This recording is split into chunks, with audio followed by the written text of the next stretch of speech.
With the digital release of Jurassic World Fallen Kingdom taking place, there's been quite the influx of high-res images coming out of this year's hit movie. Some of these stills have led to small details being uncovered in the film's picture which previously went by kind of obscured on the big screen. One such detail has surfaced online that happens to prove the canon existence of the Pachyrhinosaurus. The image you're currently looking at is of the ship from Fallen Kingdom's cargo manifest. These are some of the animals that they'd managed to capture and bring onto the boat to be transferred over to the Lockwood Manor. And among these dinosaurs, we happen to see one Pachyrhino. By now, it's been well discussed that originally, the Sinoceratops that made a physical appearance in Fallen Kingdom was indeed supposed to be a Pachyrhinosaurus to begin with. But because of some kind of mix-up in dinosaur terminology, the Sino made the more prominent appearance instead. This mix-up can be seen most clearly with Mattel's Pachyrhinosaurus dinosaur figure, which mistakenly was being sold with the title Sinoceratops instead of what it should have really been called.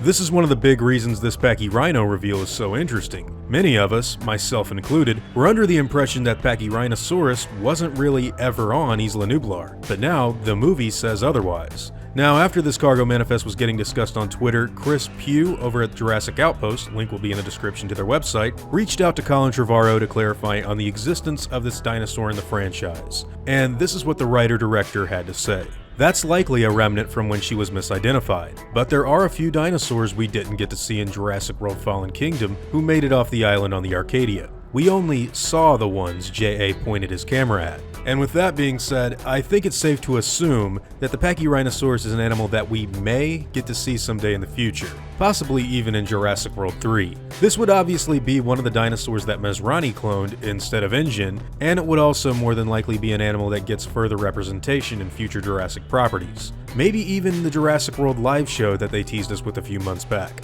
Now, I say this for primarily two reasons. Reason number one is because of the animal's inclusion in previous Jurassic World material, most notably the Jurassic World exhibition that was held back a couple of years ago. Here you could see a full-size Pachyrhinosaurus along with its infant in captivity. This entire exhibit was documented by Matt Brando back when it first came out. Link for that will also be in the description. Reason number two is due to it being a somewhat popular dinosaur that the filmmakers now have a bit of precedence to drop into future stories. With the animal's name appearing on the cargo's manifest, this gives the dinosaur just as much clout for existing in the universe as something like the Microceratus that was on the Jurassic World website. Having that little ceratopsian listed as one of Colin Trevorrow's favorites helps too.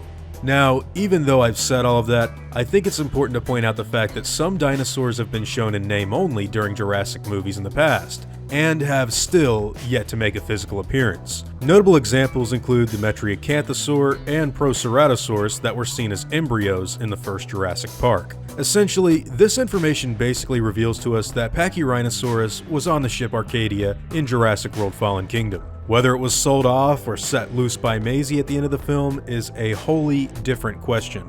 Now, I'm curious to hear what all of you think about this dinosaur's name appearing on the ship's manifest. Is this a dinosaur that you want to see in a future movie? And if so, I'd love to know why. Let me hear everything you guys have to say in the comments down below. Now, before I go, I want to thank my game wardens, as well as all of my InGen executives like Michael Mendez. I'd also like to thank all of my park workers and InGen hunters as well. It seriously means the world to me that you guys continue to support what I do, and I honestly am extremely thankful for everything that you guys do to help. It means the world to me, guys. Seriously. Now, I'd like to thank you all for watching this video, and hope that you all enjoy today's content. If you feel like I deserve it, I would appreciate the like, and hope that you'll consider subscribing if you're interested in hearing from me again. I'll see you all in the next video, guys. And as always, take it easy.